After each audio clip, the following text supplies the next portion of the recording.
It is February 28th, 2025. And y'all, I was not planning on making a second video today until I saw the utter fiasco that unfolded during Zelensky's visit to the White House. We are going to be looking at what was said, how it escalated to the point of Trump scolding Zelensky like he was a child, and also what has been said since then, because Zelensky is not backing down. He seems to think that Europe is going to save him, and he's insisting that he needs security guarantees from the US, and good luck to him getting them at this point. It is not looking good for him, especially with some of what Trump had to say when he's literally looking at Zelensky saying, it's very difficult to work with you right now. What he's really saying is, I could replace you very easily. Is that going to happen? Well, we'll be getting into all of that and more here in today's video. But first, just a quick reminder that your support makes my work possible. So if anything in these videos resonates with you and you want to sign up as a monthly paid subscriber, you can do so now on my pages on Patreon or on Substack. You can also send a one-time donation over on my page on Buy Me a Coffee. I'll leave all of the links in the description box below.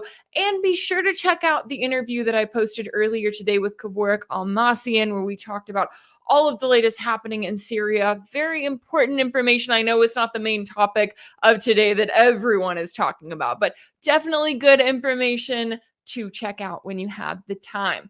All right, let's get into what in the world happened at the White House today. Now, as a reminder, today was a big day for Zelensky. For the last couple of weeks, he and Trump have been hashing it out in various statements that have been reported and spread online. You've had Trump call Zelensky a dictator. He's called out the fact that Zelensky is a bit overdue, a year overdue for Ukrainian presidential elections. And you've had Zelensky say that Trump is just believing Russian propaganda and that he's stuck in a disinformation bubble. So they've had this back and forth. There's also been a lot of discourse about a possible deal that would give the US access to Ukraine's supply of rare earth minerals. Some very big demands from the Trump administration claiming that there don't need to be any security guarantees, that this deal is just to pay back what Trump estimates is over $350 billion in US support for Ukraine over the last 3 years. Now, it was reported that Trump dropped his demand for $500 billion in rare earth minerals. But that doesn't even seem to matter at this point, because as of right now, there is no deal that has been signed. It was a very unsuccessful visit for Zelensky, and we're going to get into why. But it was interesting to watch the way that this meeting progressed. You had Trump, Vice President J.D. Vance, and Zelensky sitting there in the Oval Office surrounded by reporters. This is not a closed-door meeting that we are reporting on after the fact of, oh, so-and-so said that this was said or that was said. No, we have the video. We saw this play out live in front of really the whole world at this point.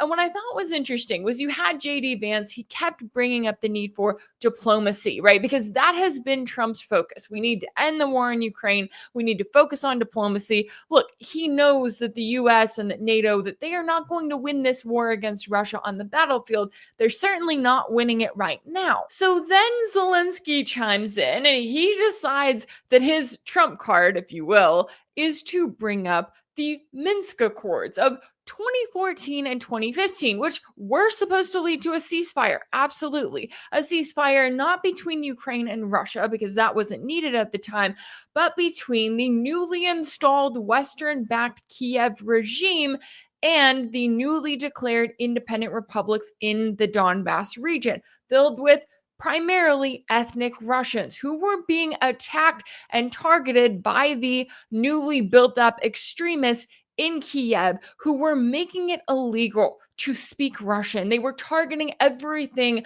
Russian culture-wise and going after these ethnic Russians. So you had the people in the Donbass say, you know what? We are going to declare our own breakaway republics. We're not doing this. We're not a part of Ukraine anymore. You also had Crimea say that they were going to return to Russia because, as a reminder, they were part of Russia up until the 1950s. when they were gifted to Ukraine under the Soviet Union. I just have to mention that in there because it's an important detail that often gets lost. So Zelensky decides during this meeting, he's just going to bring up the Minsk Accords. He occupied our parts, big parts of Ukraine, part of East and Crimea. So he occupied it on 2014. So during a lot of years, so I'm not speaking about just Biden, but those time was Obama, then President Obama, then President Trump, then President Biden, now the President Trump, and God bless, now President Trump will stop him. But during 2014, nobody stopped him. He just occupied and took. He killed people. You know what the contact 2015.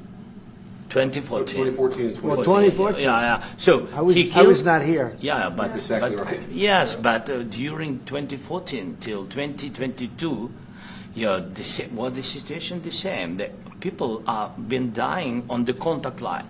Nobody stopped him. So Zelensky seems to act as though there's this jump from 2014 to 2022, right? As if they had some sort of ceasefire agreement that was signed. Everything was fine and good for 8 whole years. And then out of nowhere, Putin woke up one day and said, let's start bombing Ukraine.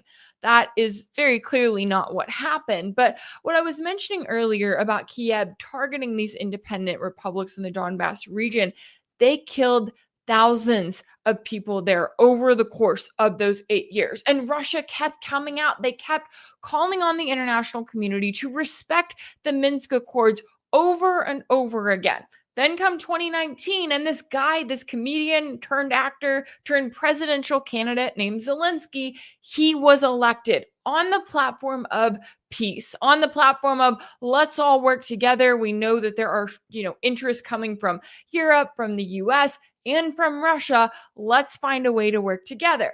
Well, that lasted for a few months, and then some of those right-wing, Banderite, fascist extremists clearly got to Zelensky, because come September 2020, you had him rolling out a new national security plan, which specifically listed Russia as an aggressor and NATO membership as the key objective for Ukraine. So that's sending a very powerful message to Putin that not only is Kiev not going to stop targeting these independent republics in the Donbass region and killing ethnic Russians there, but that he wants NATO membership, despite the fact that Russia has spent years, decades really, saying that this is a red line for Russia, that clearly no one is listening here. Zelensky then keeps going, and in 2021, he doubles down on the demand that the international community needs to work to force Crimea back under his control. Again, Crimea, the peninsula that voted overwhelmingly to return to Russia. And yet Zelensky is sitting here saying, I love freedom and democracy so much that I demand that Crimea come back under my control. So there's a lot of context here that is left out by the media as a whole, by the US government, and also in today's meeting by Zelensky. And I thought it was interesting because then we had J.D. Vance jump in here, and he straight up calls Zelensky out, right? I will give credit where credit is due. Mass forced conscription has been a major problem in Ukraine over the last 3 years. We've seen these horrific videos of men getting dragged off the streets by press gangs, forced onto the front lines with very little experience. They are literally being sent to their death when they are being forced into this war against Russia. And J.D. Vance straight up calls Zelensky out about it in the Oval Office. I'm talking about the kind of diplomacy that's going to end the destruction of your country. Yes, but if you are Mr. not President, strong... Mr. President, with respect, I think it's disrespectful for you to come into the Oval Office and try to litigate this in front of the American media. Right now, you guys are going around and forcing conscripts to the front lines because you have manpower problems. You should be thanking the President for trying to bring an end to this conflict. Have you ever been to Ukraine that you say what problems we have?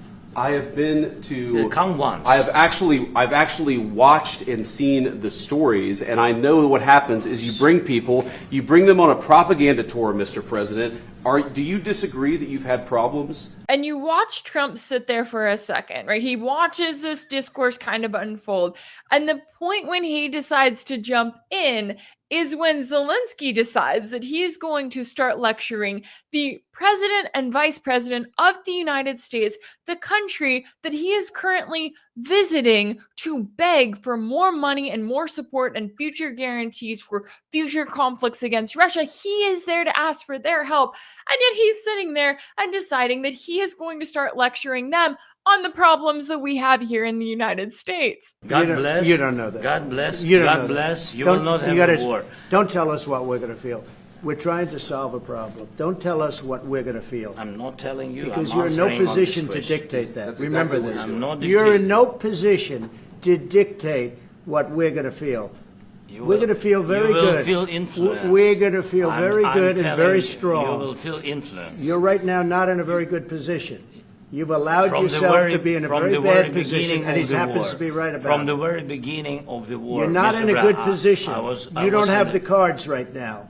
With us, you start I'm having not cards. playing But cards. right now, you I'm don't. very Yeah, you're playing serious, cards. Mr. President. You're I'm playing very cards. serious. You're gambling I'm the with the president lives in of war. millions of people. You think- You're gambling with World War What do you- III. what do you You're think about? gambling with What do you World think War about? III. And You- what you're doing is very disrespectful to the country, this country. That's with back all to respect to you. your Far country. more than a lot of people said very they respect. should have. And just a quick note here to say, if only Trump would stand up to Netanyahu like this. Like we saw the Trump-Netanyahu meeting when Trump is literally pulling out the chair for the Israeli prime minister, going above and beyond, acting like he's the servant. Trump needs to take that treatment he just gave to Zelensky, and he needs to bring it to Israel real fast. I'm just saying. I know that's not what this video is about, but I just wanted to throw that out there. All right, so I'm watching this unfold in real time, and there was kind of a moment of disbelief, right? I had seen some different posts on X, right? People were quoting on it in real time, and I'm like, oh, I guess I really need to get on and watch this, because I was kind of watching it passively. And so I get on and start watching, and I'm like, oh, this is really happening. Oh, Zelensky is not shutting up. Like, that has got to be his biggest problem, right? Again, you come to a country begging for money, and then you keep talking over the guy who you're begging for money from. And on top of that, again, this is not a private meeting. They're out in front of a room full of reporters. The more that Zelensky talks over Trump, the more that Trump is going to continue, and he's going to keep scolding him because he's got a whole audience. Not to say that that would not have happened privately, but publicly, Trump kind of has to call him out because Zelensky just keeps going and acting like he's so much better than these two people. Like, yeah, they're the new administration, but guess what, buddy? You don't have the Biden administration anymore. If you want their support, you are going to have to show an ounce of humility. And yet Zelensky just comes in like, oh, have you ever been to Ukraine? You want to tell me about my problems? Like, you're going to have a lot more problems if the Trump administration actually were to cut off support. Your government, your military would completely crumble. And Zelensky still seems to think that Europe is going to save him. I'm like, he is in for a serious wake-up call if this is how he's going to keep acting, which from everything we've seen, this is how he's going to keep acting. So because Zelensky won't stop interrupting him, and because they have a full audience with cameras all around, Trump continues.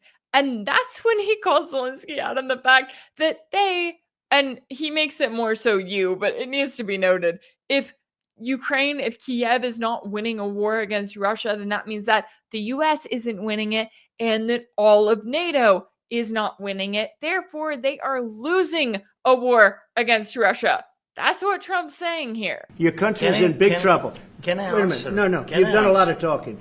Your country is in big trouble. I know. You're not winning. I know. You're not winning this. You have a damn good chance of we coming are out staying, okay because of Mr. us. President, we are staying in our country, staying strong from the very beginning of the war. We've been alone, and we are thankful. I said thanks You haven't in been this alone. cabinet, You and haven't not been only alone. in this cabinet. We gave you, through I this said stupid thank you. president, $350 billion. You voted we gave for you your military president. equipment, You and you voted men for are your brave, president. but they had to use our military. What about if you didn't have You our invited military me- equipment, you invited if me you to didn't speak. have our military equipment, this war would have been over In 2 weeks. In 3 okay? days, I heard it from Putin. In 3 days. This is something Maybe new. less. In 2 weeks. Of course, yes. It's going to be a very hard thing to do business like this, I tell you. And it is just mind-boggling to watch the fact that Zelensky still doesn't get it. He literally stepped out of that car. Trump greeted him at the entrance to the White House. And the first thing Trump said was, "Look at you. You dressed up today." Any normal sane person would clock that right off the bat. Any normal sane person would have watched the meetings that Trump had earlier this week with French President Emmanuel Macron and UK Prime Minister Keir Starmer, and they would have known, okay, Trump trolled the crap out of these other two world leaders who, I mean, he has to deal with them, right? The US is in various alliances with the UK and the EU and countries throughout Europe. So Trump has to deal with them. He clearly was not a fan of Macron's. He clearly trolled Starmer all the way through. So if Trump is doing that to these two established leaders, how do you think he's going to treat the guy who he just called a dictator without elections a week ago? Zelensky should have come into this completely differently. And of course, he didn't. And because he didn't, the planned joint press conference that was supposed to happen today was canceled. And then we got a very quick video of Zelensky being ushered out of the White House back to his car. And he abruptly left the White House after that Oval Office press conference that they had. And there was no more to today's meeting between Trump and Zelensky. And then Trump released a statement on Truth Social in which he said that Zelensky had, quote, disrespected the United States of America in its cherished Oval Office and that he can come back when he is ready for peace. Trump then doubled down and declared that there needed to be an immediate ceasefire between Ukraine and Russia, or else Zelensky would risk losing support from the US. Now, I do not expect there to be a ceasefire. I don't think that that's something that Russia is going to agree to, at least for right now. They've been pretty clear that, look, if there's going to be a ceasefire, we need to have a full deal made. Until that deal is made, until we're happy with the deal, there's no ceasefire to speak of. But it is interesting that Trump is putting out there, it's like he's giving Zelensky chance after chance after chance to just be a little bit humble. Zelensky does not realize that he is a US puppet and that he can be easily replaced. He thinks he's special. And at this rate, I don't know if anyone can talk sense into him. If being publicly embarrassed at the White House with Donald Trump scolding him like a child is not enough to bring some sense and humility into his mind, I do not know. It may not be possible at this point. Speaking of, Zelensky clearly has not gotten the memo, as the Associated Press is reporting that he declared that Ukraine won't enter into peace talks with Russia until it has security guarantees against another offensive.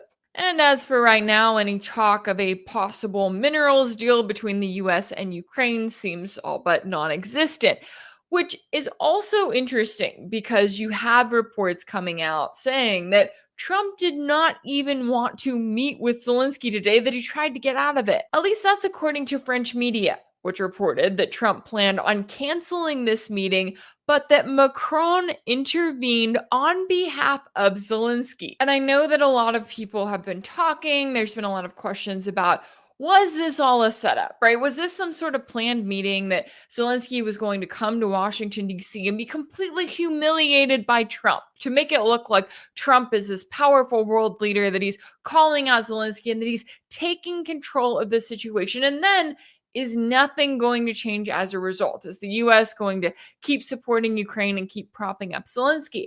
And I don't know. I think that what we saw today was the real Zelensky. We saw this ego, this arrogance that it's hard to wrap your mind around it. But I think we also have to remember that for over 3 years now, Zelensky has been the prince who was promised. He has been propped up as a sort of little G god, where you have all of these different mainstream media networks here in the US sending their reporters over to Kiev every week, doing all these in-depth stories with Zelensky. He's Time Magazine's Person of the Year. He's in Vogue magazine, for crying out loud. Him and his wife, which It's going to get real interesting if the Trump administration does follow through on any kind of investigation about where all of the money that they sent went. I would love to see what Zelensky's wife is up to right now, because there's been quite a lot of reports about the wealthy lifestyle that she has lived over the last 3 years. I'm just saying. But I do think that what we saw was Zelensky, right? I think that he came in thinking that he was going to talk tough, that he was going to stand up to Trump and Vance, and that Europe would have his back, which good luck to him, right? If he thinks that Macron and Starmer and all of these other European leaders, that they are really going to back him when times get tough, if the US pulls out completely and stops supporting Kiev, they're going to be in for a real wake-up call, because Europe has no backbone. They're going to follow what the US does. Maybe they may do it a little bit late. They may learn the hard way, but they're eventually going to have to follow suit with what the US decides. If the US decides to make peace with Russia and to reestablish dialogue and normalization and to lift the sanctions that were imposed on Russia, Europe is eventually going to have to follow suit. They are not going to be able to survive on this current path that they're on if they do not have the US there as their backbone. And that's going to happen sooner rather than later. Now, as for the question of whether the Trump administration is going to do anything, if there's going to be any major changes, that is the sticking point that I am waiting to see, right? I see what Trump is saying. I see that there's a lot of talk, but so far, there has not been a lot of action beyond just reestablishing dialogue between the US and Russia. And yes, that is important. Yes, that is progress. However, I'm still waiting to see, okay, when are we going to start lifting sanctions? When are we going to start really pursuing normalization? When is the US going to start pulling back on support for Ukraine? Because once that action starts happening, then it will be a little bit more believable. Right now, it's a lot of talk. Right now, it's very clear that Trump does not want to put up with Zelensky. He literally sat there and told them, it's very difficult to deal with you. But we also have to remember the fact that even if Zelensky is booted out tomorrow, right? Let's say that Ukraine holds elections tomorrow. There is no such thing as a free and fair election in Ukraine as it stands right now. Zelensky has banned all of the top opposition parties. He's nationalized the media. He has gone after any kind of possible opposition. Anyone standing up to him, telling him the truth, has been cast away, and he has claimed that he is doing so because he's fighting corruption. So very important to keep in mind here, just because if Zelensky is done away with, right, if he's booted out and someone else is put in his place, it could be someone just as bad. It could be someone worse. We don't know yet. There's a lot that we don't know. There's a lot of action that still needs to be taken. All of those things which are important to keep in mind as we keep watching the way that this fiasco unfolds between the US and Ukraine, because I know that the world is watching right now, and that's something everyone should be talking about. If anything in this video resonated with you, be sure to like it, share it with your friends, leave a comment, and as always, don't forget to subscribe. And if you want to keep up with all of my work, make sure that you're subscribed to my page on Substack. That's rachelblevins.substack.com. That's where you'll find ad-free videos and new weekly episodes of my exclusive series for paid subscribers called Sanction. You can also check out Sanction over on my page on Patreon. That's patreon.com/rachelblevins. As always, thank y'all so much for all of your support, and I'll see you next time.